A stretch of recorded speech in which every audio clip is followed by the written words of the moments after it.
Bueno, hola, buenas noches, disculpa la espera. Vamos a dar inicio a la clase, ¿ok? Bueno chicos, nada, y para los que están viendo esta grabación, sean bienvenidos a su tercer encuentro de Psicología de la Salud. El día de hoy, bueno, vamos a estar conversando lo que sería la unidad 3 y al finalizar vamos a conversar vamos a aclarar cualquier duda que tenga la presente y hablar sobre la eh, sumativa número 3. ¿Ok? Sin más que agregar. Bueno, hago ciertas aclaratorias y ya sus notas están listas hasta el día de entre mañana, entre hoy y mañana se les estarán cargando las notas para que puedan visualizarlas. Eh, el de la sumativa 2 y se les estará subiendo a su zona para que también puedan ya todas tenerlas cargadas efectivamente, ¿no? La vez anterior hubo un retraso fuerte con las notas porque, bueno, debido a situaciones de conflicto que tengo con mi computadora se dañó y, bueno, no había podido subirlas a tiempo. Pero bueno, ya las tienen. Espero que todos los que estén observando tengan sus notas ya claras. Y bueno, nada. eh, Sin más demora, vamos a dar inicio a la temática. Haciendo un repaso, por así decirlo, nosotros hemos visto qué es la psicología de la salud, cuáles son, cuál fue su historia, qué es la salud, cómo se define, eh, cómo esta afecta o se ha estudiado o se ha abordado durante las diferentes épocas, qué son factores importantes de cómo se desarrolla la salud, la psicología de la salud en el ámbito profesional, por así decirlo. Y o sea, en algunos medios médicos, lo que es el trabajo multidisciplinario y demás. Luego vimos lo que son los aspectos de los psicológicos ante la enfermedad, ¿ok? En donde ustedes tuvieron que desarrollar en su sumativa varios aspectos interesantes, como los factores biológicos y psicológicos ante la enfermedad, las enfermedades ficticias, los aspectos ante la muerte. Y en la unidad 3 nosotros vamos a conversar, que es lo que vamos a tratar el día de hoy. Vamos a hablar sobre los factores psicosociales de la enfermedad. O sea, pasamos de solo psicológicos o psicobiológicos a los factores psicosociales, que son sumamente importantes en esta área de abordaje psicológico, debido a que la sociedad juega un rol importante, nuestro entorno juega un rol importante en nuestra recuperación, en nuestra capacidad de adaptación al tratamiento y en nuestra sustentación de herramientas para afrontar, bueno, muchas veces lo inevitable. ¿Ok? Entonces empezamos conversando que en la actualidad hay una nueva corriente de pensamiento en salud que pone de relieve la influencia que tiene sobre nosotros el entorno social en el que vivimos, o sea, los factores psicosociales. Esta corriente piensa que el papel que juegan las personas y el medio que nos rodea es mucho más importante que el que la psicología le había concedido hasta ahora. Además, este papel parece especialmente relevante cuando hablamos de enfermedades mentales. Ahora, el impacto de los factores socioculturales está relacionado con el inicio de la enfermedad, el tratamiento y el pronóstico además. Ahora, las variables psicosociales que más influyen en la posibilidad de desarrollar distintas enfermedades son los problemas económicos, la presión laboral, la ruptura sentimental y la muerte de un familiar. Ahora, tengan en cuenta que la valoración de circunstancias psicosociales y las estrategias de afrontamiento juegan un papel fundamental en el inicio y en el desarrollo de las enfermedades mentales y físicas. El proceso de valoración se basa en que las personas estamos constantemente evaluando nuestra relación con el entorno. Y la valoración de un determinado evento influirá en las emociones y en el afrontamiento subsecuente. Ahora, las estrategias de afrontamiento hacen referencia a los esfuerzos mediante conducta manifestada o interna para hacer frente a las demandas internas y ambientales. ¿Ok? Entonces, nada más teniendo en cuenta eso, que básicamente nosotros somos personas que los factores socioculturales, nuestro entorno nos afecta, nos influye en cómo desarrollamos la enfermedad o no. También cómo afrontamos la enfermedad o no. Mucho también viene de esto, de la valoración que le damos a estas interacciones sociales y a estos factores o agentes sociales que tenemos alrededor. ¿Ok? Y cómo valoramos las acciones que estos hacen hacia nuestra persona. Ahora, cuando nosotros hablamos de la sociedad, ¿ok? Nos hablamos de que en los últimos años se ha buscado vincular la cultura y el comportamiento en las prácticas corporales cotidianas y extracotidianas, así como en las vivencias de las enfermedades crónicas y las conductas patológicas anormales o anormales. Ahora, para dar cuenta de los procesos sociales de atención a la enfermedad, la interacción entre los diferentes sistemas médicos en el entramado de factores diversos, tanto psicológicos como históricos, políticos, económicos, de edad, género, filiación étnica, lingüística, ocupacional. Ahora, ¿qué ocurre? Durante los últimos años, ¿qué es lo que nos está diciendo el texto? Durante los últimos años nos hemos dado la tarea de vincular que la cultura con el comportamiento, ¿ok? De que mucho del comportamiento viene debido a la cultura que se tiene en el espacio geográfico en donde se desarrolla la persona, ¿ok? También hemos relacionado las vivencias de enfermedades crónicas y las vivencias de las conductas patológicas o anormales. O sea, el hecho de la persona haber estado expuesta a, ya sea en carne propia o externos, lo podemos vincular, ¿ok? Ante una enfermedad actual. ¿Cómo decirlo? Esta persona, su manera de actuar, su manera de visualizar o de poner en perspectiva esta enfermedad se basa mucho en el hecho en el sistema de creencia que él viene trayendo de previo a esto, con base, y esto está sustentado sobre las experiencias, ya sean benignas o traumáticas, en el que estuvo expuesto a enfermedades crónicas, conductas patológicas o conductas anormales o poco comunes, ¿ok? Ahora, para dar cuenta de los procesos sociales de atención a la enfermedad,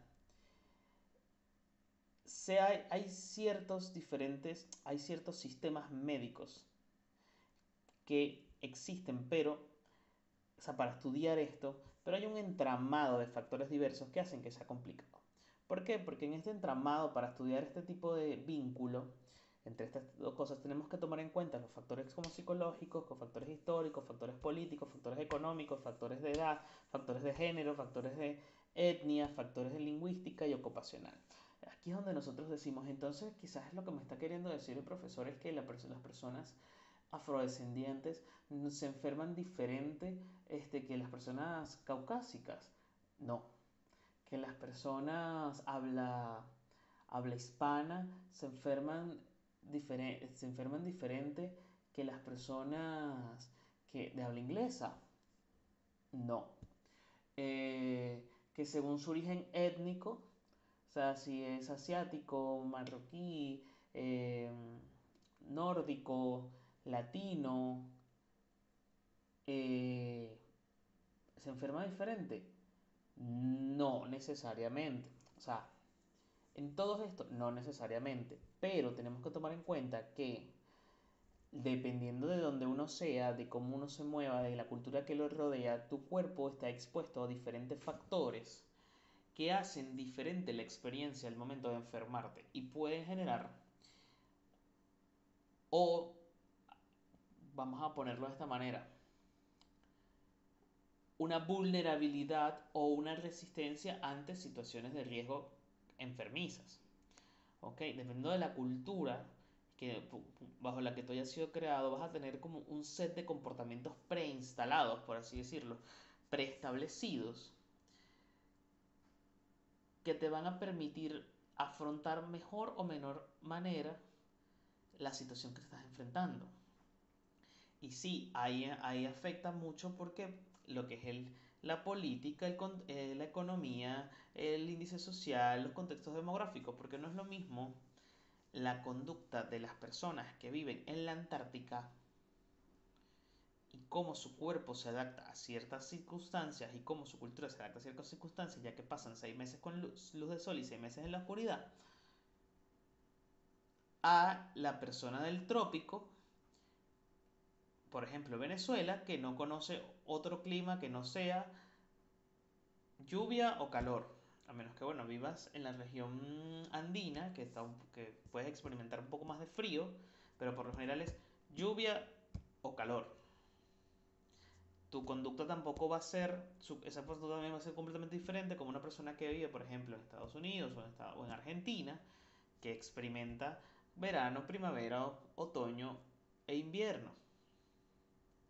Entonces, sí, dependiendo de tu origen, de tus factores, entonces, tienes predisposición quizás, o vas a tener vulnerabilidades y resistencias a cierto tipo de enfermedad y cierto tipo de proceso que otros no, desde puntos de vista biológicos hasta de puntos de vista sociales. ¿Ok?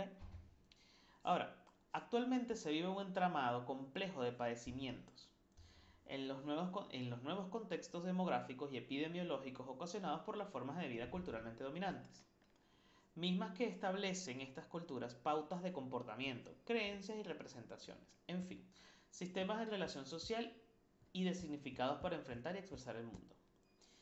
Esto se ha demostrado.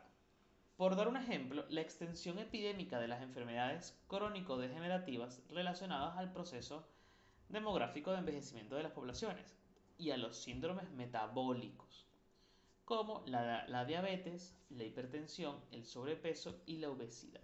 Esta última, una de las principales causas de mortalidad y mortalidad en países como México, que no solo adultos, sino también en jóvenes y niños. Actualmente, ¿qué pasa? Nosotros, a pesar de que nuestras culturas se diferencian y pueden hacer, se exporta cultura.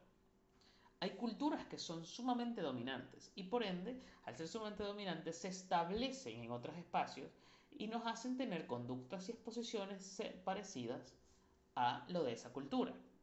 Por ejemplo, la cultura del consumismo, indistintamente de la opinión que tengamos sobre Estados Unidos, la cultura del consumismo exacerbado de comida rápida. Eso es algo que se ha popularizado y ha llegado a diferentes espacios en donde tanto países como quizás Venezuela, Argentina, Brasil, Colombia, no, en su momento no tenían esta cultura tan fuerte de la comida rápida, ¿ok? De las hamburguesas de McDonald's y demás, se ha exportado y por ende se empieza a exportar cultura, exportar comportamiento, exportar creencias y hace que haya una similitud en el proceso de enfermedad y de afrontamiento que hay, porque ¿cuál es nuestro principal referente además de sociedad? Hollywood. Indistintamente quizás todos los que me estén escuchando consuman más cine o más entretenimiento que no sea el americano, hay que reconocer que hay una influencia marcada a nivel mundial por este tipo de cosas. Entonces, ocurre que estos marcan una pauta. ¿Ok? Ahora, los trastornos de la conducta que por lo general trabajamos y de la personalidad son ahora emergentes en grandes grupos poblacionales, como la depresión, la ansiedad y las adicciones. La muerte violenta entre los jóvenes, íntimamente relacionada con el fenómeno del alcoholismo, un problema de salud público, de género, de estrés social y de una complejización y conflictividad económica y familiar. Ahora, eh, ¿qué ocurre? Este tipo de factores nosotros tenemos que tomarlas en cuenta. ¿Por qué? Porque muchas veces creemos que una persona puede estar enferma simplemente porque tuvo una vida descuidada. Pero ¿qué llevó a tener esos hábitos que consideramos descuidados? ¿Cuál fue el factor determinante? Bueno, pero ¿por qué la persona fuma? Porque resulta que en su familia todo el mundo fumaba y la persona estuvo expuesta de una u otra forma al cigarrillo, ya sea de manera directa o indirecta. por qué la persona consumía alcohol. ¿Por qué? Porque vivimos en una sociedad como Venezuela que desde muy pequeños nos romantizan el consumo de alcohol. Desde la adolescencia, desde el adultez joven, el consumo desde la niñez en muchos casos, el consumo excesivo de alcohol. Entonces somos una población muy fácilmente expuesta al alcoholismo. ¿Por qué? Porque está muy normalizado el consumo de alcohol en espacios de socialización general, hasta en espacios en donde quizás no debería haber consumo de alcohol. ¿Ok? Ahora, cuando hablamos de lo que es los factores sociales, nosotros tenemos que entrar a un tema que se llama la salud colectiva. La salud colectiva es un campo de conocimiento que nació con la pretensión de estudiar la realidad social y sanitaria, y al mismo tiempo proponer medidas alternativas para intervenir positivamente sobre ella. Pero principalmente se constituyó como un campo de conocimiento crítico de las prácticas y saberes desarrolladas en el ámbito de salud. En los primeros estudios críticos del modelo tradicional de la salud existía una comprensión de la medicina como una práctica social articulada a áreas como la política, la economía y la ideología, y un enfoque que busca discutir las relaciones entre las políticas, las instituciones y los saberes hegemónicos. Ahora, de tal forma se puede decir que en los años 70 y principalmente en Brasil se fue delimitando entonces un campo de conocimiento con una doble función. Primero, la creación de una línea de reflexión crítica al modelo de atención tradicional en salud, interesada también en el estudio del proceso de construcción social de la salud y la enfermedad. Segundo, proponer y delimitar soluciones o reformas en los ámbitos local y regional, buscando la ampliación del derecho a la salud, el acceso universal a los servicios y el cambio en el perfil sanitario de la población. Para ello, se formularon líneas de investigación que incluían desde los estudios poblacionales la comprensión sobre la naturaleza de las políticas públicas en salud, las prácticas y procesos de trabajo, hasta el estudio sobre la investigación, las intervenciones de los grupos y las clases sociales sobre las problemáticas sanitarias. En ese contexto se incluyó también la preocupación por la formación de recursos humanos y la afirmación de un campo de investigación propio capaz de reunir las contribuciones de los más diversos saberes. ¿Qué ocurre, muchachos? Aquí cuando entramos en esto, dice profesor, pero esto habla mucho de la salud colectiva, habla mucho de lo que es la política y la cosa y los temas a nivel de eh, establishment, a nivel de establishment es la palabra, creo que no sé, creo que lo dije incorrecto. Eh, bueno, a nivel de ya de organismos, de organizaciones, de, de demás cosas y ocurre que, y recordamos porque esto ya lo habíamos tocado, eh, la psicología de la salud no se limita eh,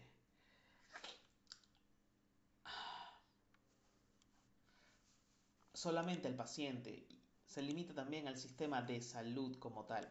Se limita, también se expande lo que serían los sistemas de salud, los ambientes de salud, los protocolos de salud, cómo es la relación de los equipos de salud con respecto a los pacientes y la población.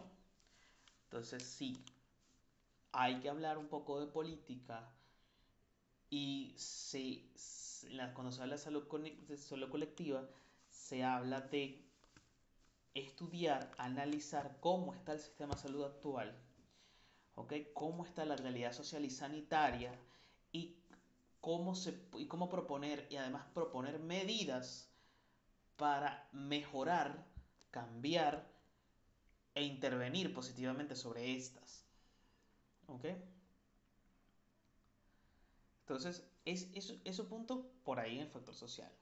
Ahora, cuando vamos ya saliendo de lo que sería eh,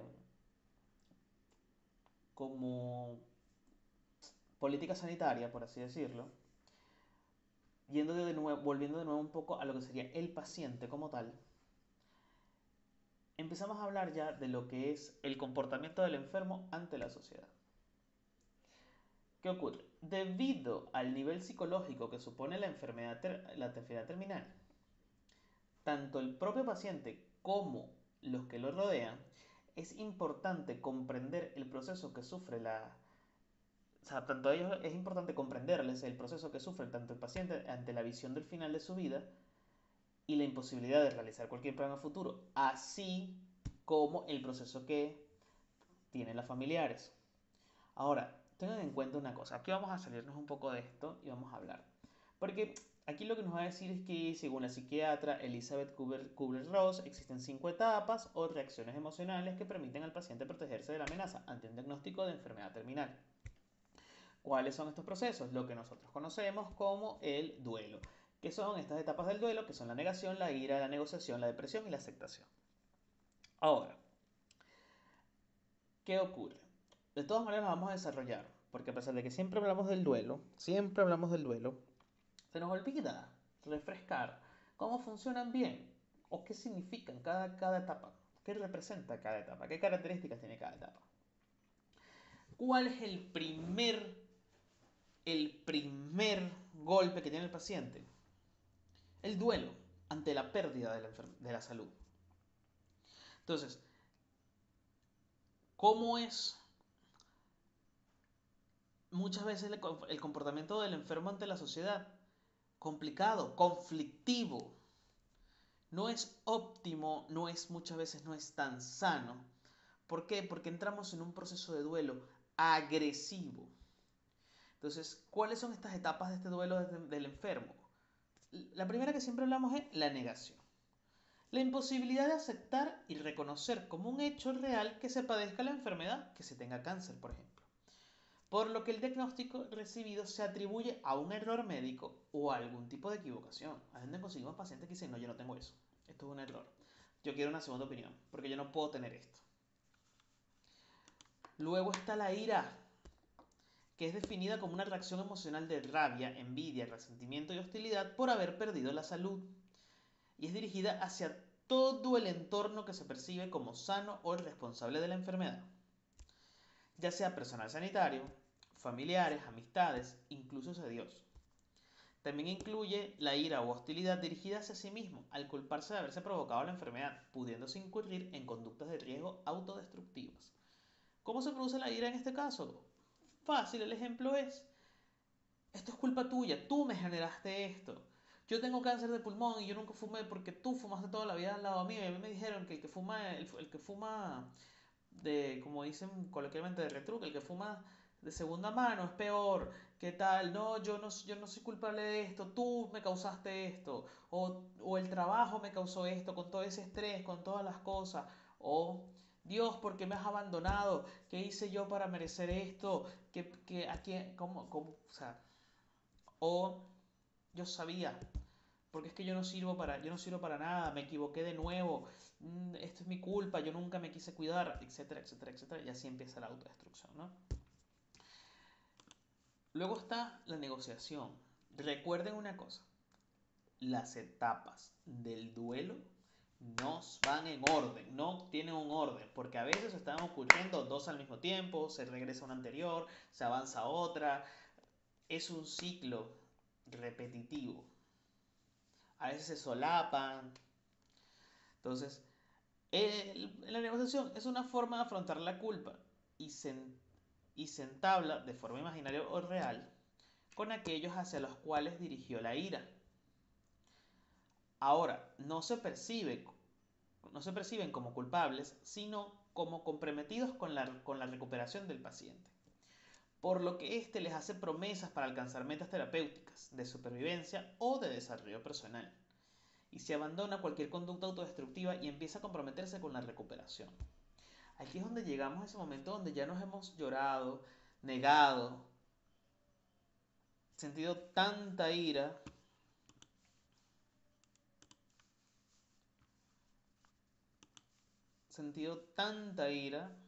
que nos, nos agotamos y empezamos a tener otra alternativa. Es decir, bueno, ya que esto es parte de lo que está ocurriendo, esto es una realidad, tengo que negociar. Tengo que negociar conmigo, con mis emociones, con esta persona en la que yo hago culpable porque quizás la necesito. Entonces, es importante tener en cuenta que el proceso de duelo siempre va a estar presente ante una enfermedad, cualquiera, sea crónica, sea terminal, sea leve. ¿Por qué? Porque está la molestia, la ira, el hecho, el duelo, el proceso de haber perdido la enfermedad, haber perdido la salud. Luego otro paso común es la depresión. Sentimientos de profundo vacío y dolor ante la situación que el paciente vive. Adaptándose una actitud de claudicación ante la enfermedad y en esta fase pueda abandonar el tratamiento y dejar de acudir a las citas médicas. Recuerden que muchas veces el duelo por pérdida de salud no dura una semana, no dura tres sesiones, dura meses. Y durante esos meses hay ira, hay negación, en diferentes etapas, en diferentes presentaciones, hay negociación. Pero muchas veces si se extiende un montón el tiempo del tratamiento, ocurre mucho la depresión y ocurre mucho en los intentos de claudicación. Los intentos de abandono del tratamiento, la sensación de lucho, ¿para qué? ¿Con qué objetivo estoy haciendo todo esto? Si lucho y no logro nada. Entonces me siento triste, me siento cansado, me siento agotado. Y es normal, entonces, que se presente la depresión, se presente la distimia ante la situación. Pero también es entender que esto es parte del proceso y nosotros tenemos que darle las herramientas, hacerle entender de que cuando hay ciertas situaciones, ciertas enfermedades, ciertas perspectivas, cada paso, aunque es pequeño y aunque a veces no se dan pasos, sino que todo lo que queda es esperar, hay que hacerlo. Entonces, a todas estas hay que abordarlos en el orden que se vayan presentando las etapas. Y por último, la etapa de la aceptación. La etapa de la aceptación en este tipo de ambiente se define como el reconocimiento de la enfermedad y situación de dolor. Y bueno, además las limitaciones que conlleva. Ya no busca culpables, ni busca adoptar una posición de derrota, sino asume una actitud responsable de lucha y supervivencia. A esta fase se alcanza tras realizar un balance de la pérdida y dar nuevos significados a la situación que se vive.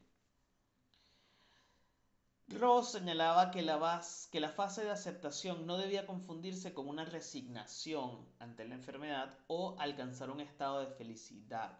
No.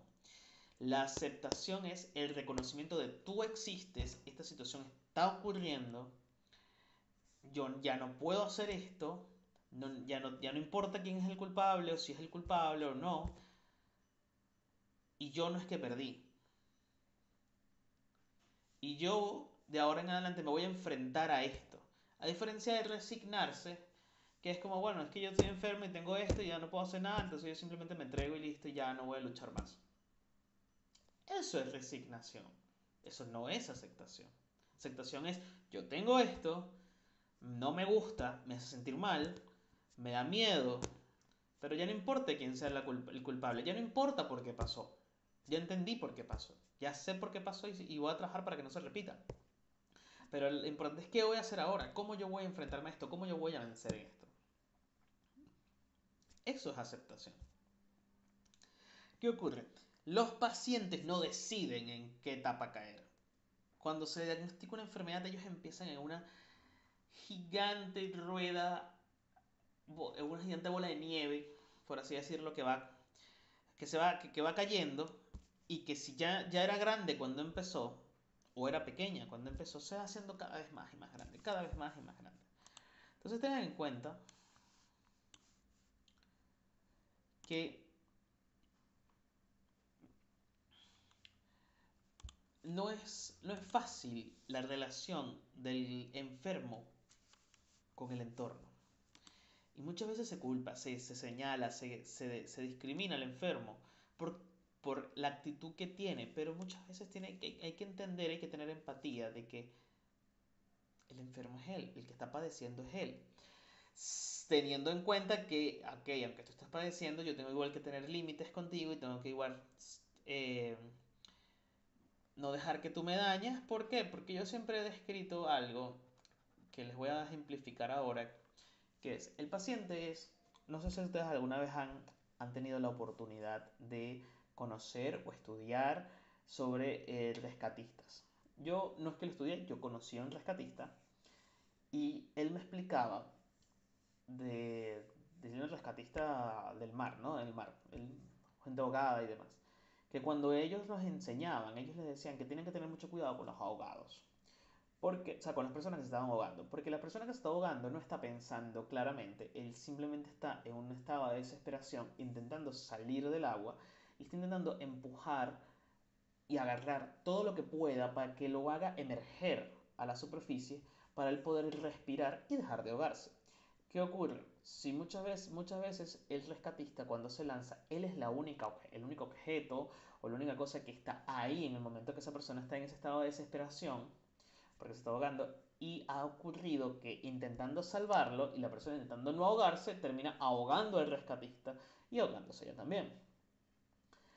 Muchas veces el enfermo es de esa manera. Es una persona que necesita ayuda, que necesita acompañamiento, que necesita herramientas siempre y cuando el rescatista, sea el familiar, el médico, el que sea, no se ahogue con el paciente en el proceso. Hay que ser empáticos, hay que ser abiertos a entender la situación que no estamos viviendo, pero él sí, pero sin dejar que éste nos ahogue en el proceso.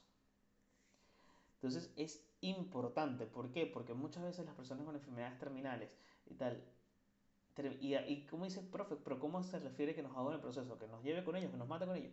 No, pero que indistintamente su malestar, su situación, haga que tenga actitudes tan desagradables o tan agresivas hacia nosotros que termine siendo también negativo. Entonces, no es la idea. ¿Ok? Hay que saber también poner límites, pero también desde la empatía y la comunicación sana. Y la comunicación sana no es una, y la empatía no es necesariamente una comunicación de, ay, bueno, pero es que entenderlo, bueno, pero ven acá, te voy a explicar. No, tú puedes tener una conversación fuerte, con límites, con autoridad, con lo que tú necesites, sin dejar de ser empático y comprensivo, por supuesto. Entonces, ¿qué ocurre? El afrontamiento ante las enfermedades es complejo, ¿no? Al hablar de afrontamiento se puede distinguir diferentes estrategias de esto. Lo que la persona hace en concreto para hacer frente a la enfermedad, de las cuales existe una gran variedad de posibilidades. Por ejemplo, hablar con otros, buscar una solución, negar el problema, rezar y otras. Del estilo de afrontamiento que nos indica cómo las personas habitualmente afrontan las dificultades. Por ejemplo, tiende a evitar los problemas en lugar de intentar solucionarlos. Se muestra dependiente a otros familiares, amigos o profesionales en lugar de ser autónomo. Es flexible en lugar de rígido. Y es flexible además en lugar de rígido. A la hora de ayudar a una persona enferma, es muy bueno que sepamos cuál es su forma habitual o estilo de afrontamiento, ya que podemos animarle y facilitarle a que emplee dentro de lo que es habitual en él lo que sea más adecuado. Si tiende a ser activo buscando soluciones, podemos animarle a que lo intente. Si prefiere hablar con otros, podemos favorecer el que mantenga conversaciones con personas cercanas. O sea, nosotros tenemos que tener en cuenta que nosotros tenemos que ser flexibles, tenemos que ser adaptativos a la persona. O sea, nosotros como terapeutas no podemos llegar y decirles, mira, tú quieres solucionar esto, tú tienes que enfrentar esto de esta manera y esta es la única manera que tú tienes para hacerlo. No, porque si la persona no tiene ese tipo de afrontamiento, si la persona no es innata de él en ese tipo de afrontamiento y además es una persona que tiene una enfermedad crónica o hasta una enfermedad terminal, no vas a lograr nada más que hacer sufrir al paciente. Si tú agarras lo que ya el paciente tiene y lo usas y lo retrabajas, lo moldeas con base en lo que él ya hace, pero de manera correcta o de manera más sana, va a haber un mejor afrontamiento de la persona, sin negar lo que él ya hace. Ahora, teóricos como Lazarus hacen una distinción que consideramos importante entre estrategias de afrontamiento dirigidas al problema, que es en nuestro caso la enfermedad, y el tratamiento. Ejemplo, la búsqueda de soluciones, colaboración en la rehabilitación, y hace una distinción con las estrategias dirigidas a la emoción provocada, o sea, ansiedad, depresión y otras. Por ejemplo, un distanciamiento del problema, relajación, evitar pensar en las dificultades, ver la situación de forma positiva. Y las enfermedades normalmente exigen de nosotros que utilicemos los dos tipos de estrategia. ¿Qué ocurre? Muchas veces los pacientes tienen un solo tipo de esta estrategia. Nosotros podemos, o sea, tienen las dos, pero tienden a pegarse a uno más, a uno solamente. Muchos tienden a enfocarse simplemente en las estrategias dirigidas a la emoción. ¿Para qué? Buscamos que a pesar de que tiene la enfermedad, bueno, disminuya la ansiedad, disminuya la depresión, disminuya el duelo, disminuya la frustración, disminuya esto y tal, pero no se está buscando realmente una solución. Se está haciendo que el proceso, mientras otras personas buscan soluciones, sea más llevadero. Por ejemplo, en una persona que constantemente su manera de afrontamiento es evitativa y tiende a dejar en manos o a buscar soluciones o se muestra dependiente de familiares, amigos o profesionales, es bueno a veces las estrategias dirigidas a la emoción provocada, porque eso ya que su manera a veces de confrontar es, bueno, yo voy a hacer lo que el médico me diga y que él me solucione. Entonces es nosotros darles la herramienta, bueno, si esta es tu decisión, si esto es lo que tú decidiste hacer, vamos a trabajar esas emociones que te provoca esto para que en el proceso, mientras tú afrontas de esta manera tu enfermedad, también tus emociones estén mejor llevadas, ¿ok? O las personas que son sumamente directas, obviamente les funciona más un tipo de afrontamiento dirigido al problema, que es la búsqueda de soluciones, que es la búsqueda de participación activa en la rehabilitación, y no es simplemente porque hay pacientes que vienen y van, por ejemplo, vamos a dar un ejemplo de rehabilitación muscular y no son colaborativos. O sea, ellos vienen acá, que bueno, que yo veo que me hagan masajes y ejercicios y que los hagas tú.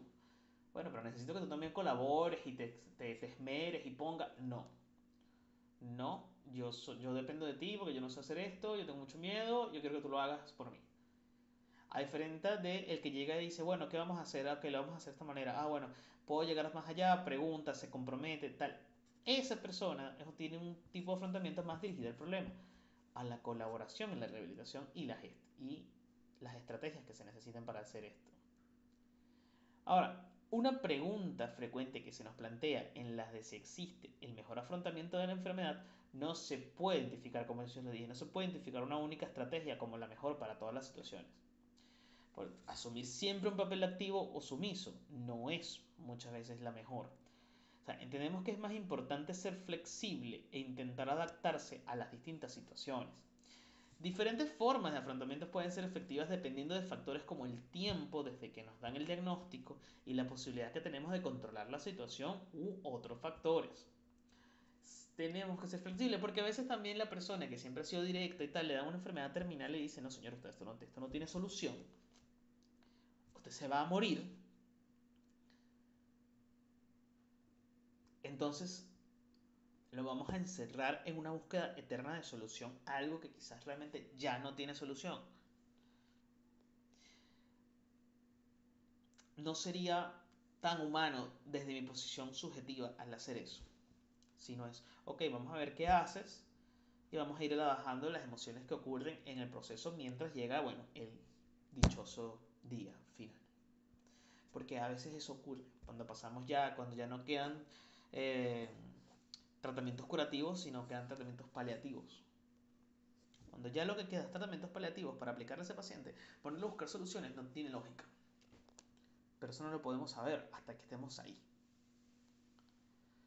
Entonces, tengan en cuenta que el paciente está envuelto en todo esto.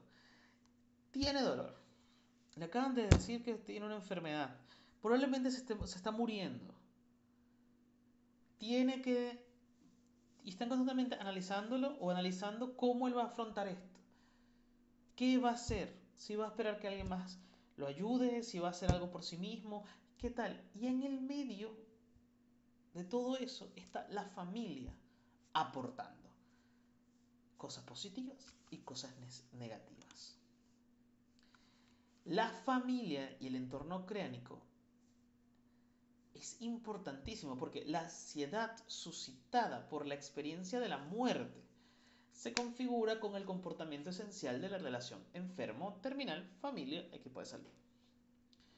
Por parte del enfermo, al entender que la muerte es el acontecimiento personal por antonomasia, pero no siempre en estos pacientes terminales emerge el conocimiento de la verdad como principio al que ajustar su proyecto de vida. Sí, muchas veces pacientes terminales no se les dice que se va a morir. Hay muchas situaciones donde no se les dice, entonces les cuesta ajustar su proyecto de vida el hecho de que se va a morir porque no se les comenta que esto puede ocurrir. La vivencia depresiva o resignada de ese periodo angustioso le permite asumir aquella afirmación de Goethe que dice, según la cual no existe ninguna situación que no se pueda ennoblecer o por lo cual o por el actuar o por el soportar. ¿Ok? Como el paciente muchas veces no sabe que su fin está cerca, no existe ninguna situación que no se pueda ennoblecer por el actuar o por el soportar. ¿Por qué? Porque noble es el que hace para salir de eso y noble es el que soporta a pesar de que no puede salir de eso. Por parte de la familia es difícil asimilar que aquel ser tan querido no pueda beneficiarse de los avances de la medicina y admitir ese aforismo tan característico del médico, pero que tanto le afecta a él como a la familia, de que cuando no se puede curar, hay que aliviar. O al menos consolar. Y es muy problemático proporcionar este consuelo al enfermo terminal, si por parte de la familia no se le ofrece el apoyo personal y afectivo que necesita. Eso sucede muchas veces cuando el familiar se bloquea y no sabe qué decirle al enfermo, o cuando adapta ante él una actitud demasiado solemne, lo cual tampoco es completamente positivo. Lo que en definitiva dificulta la fluidez de la comunicación en la relación enfermo-familiar-equipo de salud es la ansiedad, muchachos.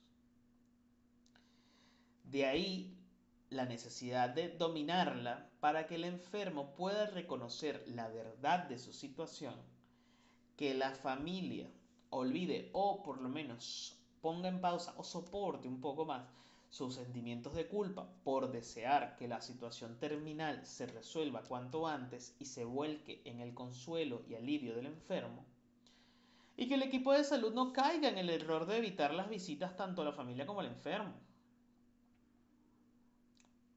Entonces, entre los métodos de trabajo que se deberían utilizar y los indicadores de evaluación de los médicos, es importante aportar elementos de observación y de reflexión sobre la intervención multidisciplinaria que es necesaria llevar a cabo sobre la familia y su entorno social.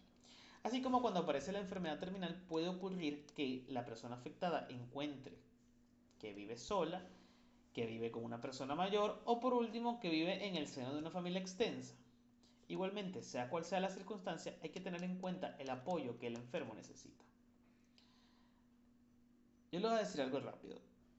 Yo trabajé, no, más que trabajé, yo hice las pasantías en la Sociedad Anticancerosa de Maracay, donde nosotros trabajamos con puros pacientes con cáncer. Creo que yo les había comentado algo de esto en clases anteriores, no recuerdo. Y muchas veces nosotros terminábamos trabajando con la familia más que con el enfermo. ¿Por qué? El enfermo, el paciente, pesar de que ya sabía, él estaba intentando llegar a ese proceso de aceptación de ese duelo por la pérdida de la salud y por la pérdida de la vida. Pero la familia no. La familia estaba en una negación perenne, lo cual dificultaba, ya sea más tortuoso, el camino y el proceso de alivio que podíamos darle al paciente. Entonces nosotros teníamos que concentrarnos muchas veces en la terapia en esa hija que llora desconsoladamente porque no quiere perder a su padre, pero el padre necesita que su hija acepte que va a fallecer y que en vez de negarle sus emociones o negarle su realidad, lo acompaña en el proceso de despedida. Y me van a disculpar el francés, pero es arrecho, es complicado, es doloroso como no tienen una idea. Pero es una realidad que se tiene que afrontar. ¿Ok? Entonces, sí, es complicado. Ahora, las familias tienen características. ¿Qué se observa en los familiares que cuidan? Falta de información sobre el proceso de enfermedad. Diagnóstico, evolución, descompensación, complicaciones posibles, actuación ante el paciente y recursos sanitarios de que disponen. Angustia y tensión ante la enfermedad. Hechos que van a repercutir sobre el hogar y la familia, sobre su trabajo y la vida social. Sensación de pérdida de control e importancia ante las conductas del enfermo en cada momento. También falta de soluciones a las propias necesidades psicológicas del cuidado. Y por supuesto dificultades económicas o materiales, como por ejemplo una vivienda adaptada. Y sobre todo en Venezuela. ¿Cómo evoluciona la actitud de la familia? Al inicio se considera al paciente como una víctima inocente. Y luego esta enfermedad del familiar se va transformando en un peso y una molestia cada vez mayor. Y dice, no, profe, pero no son todas las familias. Es verdad, no son todas las familias, pero hay un gran porcentaje que en el momento que se declara la enfermedad hay un proceso de preocupación, de estrés, de ansiedad, de no, de negación, mi familiar no. Pero luego, pasa de que cuando se extiende en el tiempo eso, dice, empieza a culpabilizarse. ¿Por qué? Porque la enfermedad o el proceso está obstaculizando o estorbando la vida diaria, la evolución de la vida diaria del familiar. Y suena feo porque quizás lo ideal sería entregarnos de lleno al cuidado y tal, etcétera. Pero eso es una ilusión. Eso es una ilusión porque todos tenemos nuestra vida y todos queremos vivir nuestra vida. Y es una ilusión porque lo he visto mucho. Personas que aman, por ejemplo, vamos a poner un ejemplo, aman profundamente a sus padres. No los van a dejar de amar, pero activamente en momentos desearían que su padre estuviese mejor. ¿Por qué? Porque tenían planeado salir esa noche con una persona que están conociendo y no van a poder porque el padre se descompensó. Y quizás le preguntan después, ¿te arrepientes? No, y probablemente no se arrepientan de haber perdido esa cita, esa noche, esa tal. Pero no quita que en el momento sintieron frustración, agotamiento y molestia por el obstáculo que generaba el padre. ¿Es culpa del padre? No, porque muchas veces no somos culpables de nuestras enfermedades. Pero es un proceso normal y natural que negarlo y decir, no, lo que pasa es que yo siempre estoy para él, ya ciegamente vainas, es mentira. ¿Por qué? Porque somos humanos, porque sentimos, porque si no somos capaces de reconocer que desde lo más sencillo, yo les voy a poner un ejemplo, lo más sencillo. Mi mamá, según mi mamá, que en varias ocasiones tuvo que hacer extracciones de piezas dentales, porque ya está a una edad que le ocurre ese tipo de situaciones, y en ese momento que vivimos no solamente los dos, ese fin de semana, por ejemplo, me necesitaba, porque no podía levantar peso, no podía hacer comidas sólidas, tenía que hacer comidas líquidas, tal, no podía bajar la cabeza, etcétera. Y a veces coincidía con actividades que yo tenía, con fechas en que yo tenía actividades sociales. Y yo no iba, no había un escenario en que yo saliese y dejase a mi mamá sola en ese tipo de situación. Quizás en donde si ya habían pasado los días y estaba más recuperada y ya podía hacer un poco más, quizás yo mismo me iba con tranquilidad porque bueno, dejaba todo listo para que ella no necesitara hacer nada de lo que no podía hacer. Pero en general, pero que no voy a negar que sentía, en un momento sentía, ay, qué paja, porque bueno, voy a tener que posponer esto, o no voy a poder ver esto, no voy a poder hacer esto, bueno, ya se fue. Y me frustra, me frustraba y me sentía quizás molesto, pero hay una actitud diferente. Me puede molestar, me puede frustrar. Yo hacérselo, recriminárselo a ella por necesitarme. No. Y esa es la actitud sana que nosotros como terapeutas tenemos que establecer en el familiar del paciente. Yo puedo entender la frustración, es completamente válida el reconocimiento de las emociones que está presentando el familiar, mas no se reconoce como válido el arremeter contra el paciente por la situación en la que está. A pesar de que el paciente puede estar usando la enfermedad como excusa para lograr un objetivo personal, lo cual hablamos en la clase anterior. O sea, para ser más dependiente, para conseguir cosas más fáciles, etcétera, para hacer menos actividades en la casa y demás. Voy a hacer una pausa un momento porque se está acabando la hora de esta clase y voy a pasar el otro link como hemos hecho en clases anteriores. Transmito, voy a pasar un link al chat para que migres a esa llamada y podamos continuar con la clase. Y estamos cerca de terminar.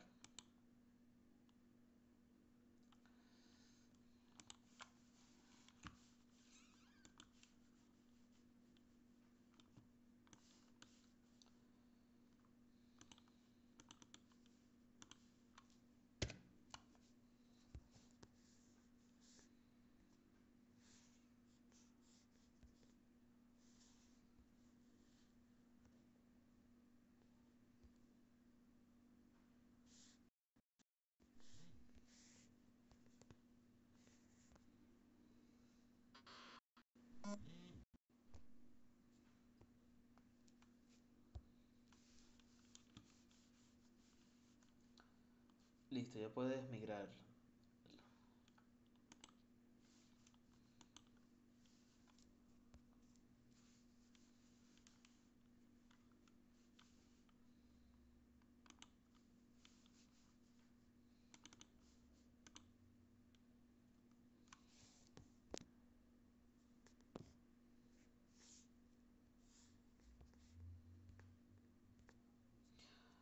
Ok,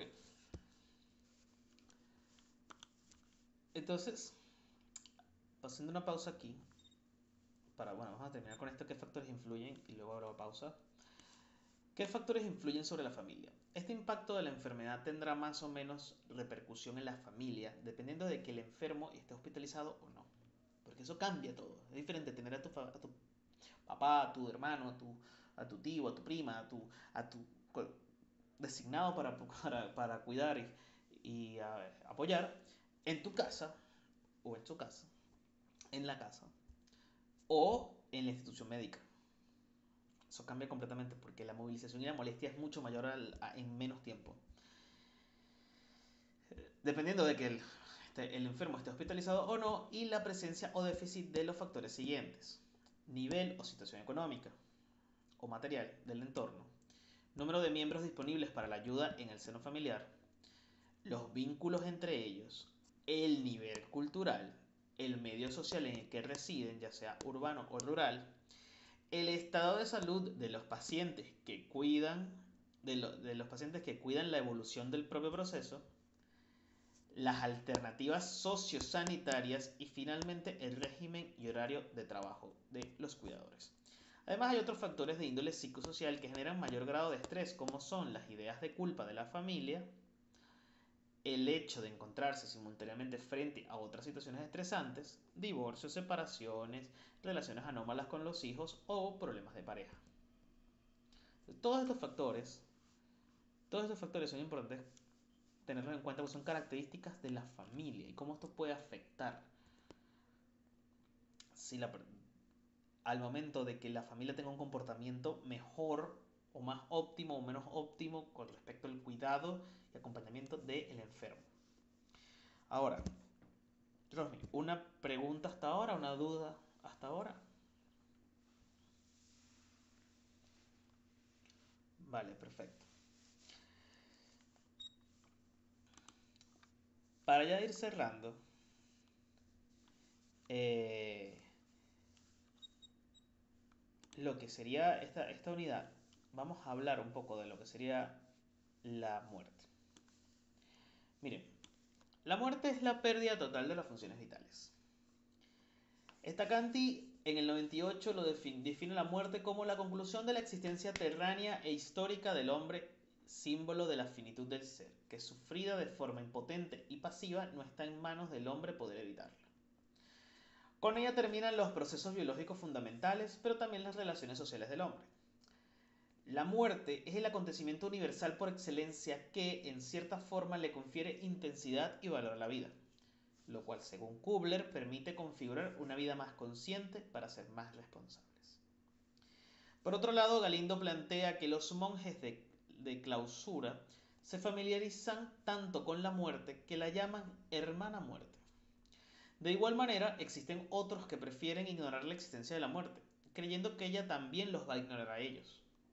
Y no faltan los que, con alevosía y soberbia, se ponen en situaciones de límite vital sin necesidad alguna, con acciones de alto riesgo, experimentando una vivencia de máxima expansibilidad del yo, porque se transforma en un yo meramente corporal. Ahora, la muerte es la compañera inevitable de la vida. Es su etapa final. Puede ocurrir a cualquier edad, repentinamente o después de padecer una larga enfermedad. A pesar de saber que algún día se va a morir, el fallecimiento de un ser querido resulta un hecho terrible, muy difícil de aceptar, que afecta a la psiquis. Cuando se rompe el vínculo con la persona fallecida, el sufrimiento es tan grande que se pone en tela de juicio los fundamentos del ser, de la existencia humana y nuestras más profundas creencias, afectando de manera importante las relaciones familiares y sociales básicas. El miedo a la muerte es algo universal, porque el ser humano le teme a lo desconocido. En tal sentido, el inexplicable miedo a la muerte puede manifestarse en un afán desmesurado por obtener logros que contrarresten esta angustia. Y la persona emprende una carrera ansiosa contra el tiempo, sin disfrute de los propios logros, pues vive pendiente de obtener el máximo posible. Sobre el particular, Kubler y Kessler señalan que todos los miedos del ser humano tienen su origen en el miedo a la muerte. Y si se aprende a mitigar ese miedo, y hablo de mitigar, no de desaparecer, se puede enfrentar a todos los demás miedos con mayor tranquilidad. Por su parte, el duelo, según el diccionario de la Real Academia de la Lengua Española, son las demostraciones que se hacen para manifestar el sentimiento que se tiene por la muerte de alguien, expresadas con dolor, lástima, aflicción o pesar. En tal sentido, se puede decir que el duelo es la respuesta normal y natural a una pérdida humana o separación. Es también una respuesta a cualquier tipo de pérdida, no solo la muerte de una persona. Es algo personal y único, y cada persona lo experimenta a su modo y manera. Sin embargo, produce reacciones humanas comunes. El duelo es una experiencia global que afecta a la persona en su totalidad, en sus aspectos psicológicos, emotivos, afectivos, mentales, sociales, físicos y espirituales. Sin embargo, aun cuando todo ser humano debe enfrentarse al sufrimiento que genera la separación transitoria o definitiva de un ser querido, la pérdida de un órgano, la pérdida de una función, las pérdidas de tareas propias de cada etapa de crecimiento y desarrollo que van dejando atrás, son pocas las oportunidades de aprendizaje que se tienen acerca de cómo manejar el duelo, que producen las pérdidas significativas a lo largo de la vida humana. Galindo define el duelo como una reacción psicosomática de dolor ante situaciones de pérdida de algo o de alguien significativo para nosotros. Plantea también que el duelo es en el fondo un sufrimiento moral causado por el despojo interno y desgarrador ocasionado por una pérdida significativa, que alimentaba la autoestima de una persona y trae deterioro de su dignidad humana. Por otra parte, Worden refiere que el duelo representa una desviación del estado de salud y de la misma manera que es necesario curarse en la esfera de lo fisiológico para devolver al cuerpo a su equilibrio homoestático, se necesita un periodo de tiempo para que la persona en proceso de duelo vuelva a su estado de equilibrio. Los teóricos sobre el duelo han estudiado los signos y síntomas que se presentan durante el proceso de elaboración del duelo y los han configurado en diferentes etapas. Sin embargo, no necesariamente toda persona en duelo debe pasar por todas ellas de la misma manera, ni seguir en determinada secuencia. El texto finaliza hablándonos de Kubler y cómo Kubler lo configuró. Ya lo hablamos anteriormente. Y yo finalizo diciéndoles que la vida siempre va a estar acompañado de la muerte. La vida no tiene sentido si no tiene un final, nos guste o no nos guste. Lamentablemente, para todos lo que hemos vivido, la pérdida de un familiar, renegamos y renegamos y culpabilizamos y quizás sentimos un dolor terrible y una sensación terrible hacia la muerte. Pero la verdad es que la muerte es inevitable. Porque la muerte es la compañera eterna de la vida. Todos nos vamos a morir. Y eso no lo podemos, y no podemos decidir no hacerlo. Pero lo que sí podemos decidir es cómo vivir y qué vida tener.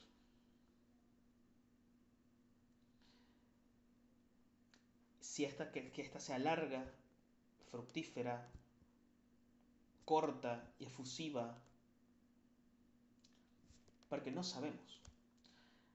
Eso sí, pensar eternamente en que el día de mañana, en la próxima hora, nos podemos morir, no sirve de nada. No nos suma en nada. Porque sí, nos vamos a morir. No importa cuándo nos vayamos a morir. Nos vamos a morir. Lo importante es tratar de vivir. Vivir lo más que podamos. Y no hablo de experimentarse, de ponerse en riesgo, no. De vivir. De apreciar el hecho de que el día de hoy despertamos. A pesar de que nos sintamos, y me perdonan en la palabra, a veces nos sintamos en la mierda. Y que de verdad no quisiéramos despertar. Igual estamos despiertos. Igual vale la pena. ¿Y es complicado? Sí. ¿Es difícil? Sí. ¿La vida muchas veces es injusta? Sí. Pero si nosotros no encontramos la manera de que la vida la percibamos como valiosa, va a llegar el día inevitable que la muerte se haga presente, que no es nada malo, pero vamos a estar vamos a estar más nosotros dolidos con nosotros mismos que peleados con la muerte. Y es una opinión, ya, más que algo objetivo. Entonces, bueno, nada, cierro con eso. ¿Alguna duda, Rosmi, para pasar a hablar de la sumativa?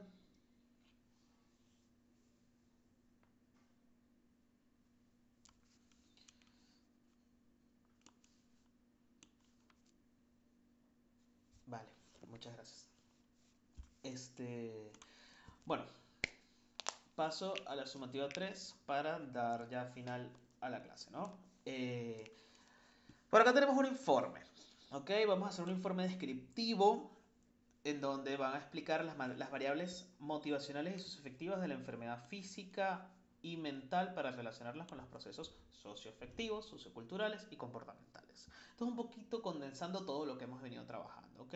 Van a elaborarme un informe donde van a interpretativo basado en un análisis de los siguientes tópicos. Te van a analizarme los procesos socioafectivos de la enfermedad, los procesos socioculturales de la enfermedad, los procesos comportamentales de la enfermedad, ¿ok? Van a desarrollarme todo eso con base en lo que hemos trabajado y lo que trata la unidad. ¿Ok? Van a seleccionar lo relevante, van a organizarlo y van a evaluar y verificar la validez y lo van a plasmar. ¿Ok? Es un informe donde van a desarrollar esos tópicos. ¿Ok? ¿Cuáles son los procesos socioafectivos? Ya sabemos, los socioculturales, ya sabemos, y los procesos comportamentales del enfermo y la familia ante la enfermedad, del enfermo con la familia con el enfermo y así. Que son los procesos que son lo que hemos estado conversando durante el desarrollo de toda la unidad. Portada, desarrollo, conclusión. ¿Ok? Ya sabemos cómo está configurado eso por lo general. Yo pongo desarrollo 4 páginas, se pueden extender, no hay ningún problema. No me entreguen un informe de 50 páginas porque no lo voy a leer. Hay que saber sintetizar. 10 páginas máximo. ¿Ok? De desarrollo. Hay que saber sintetizar, puntualizar lo importante.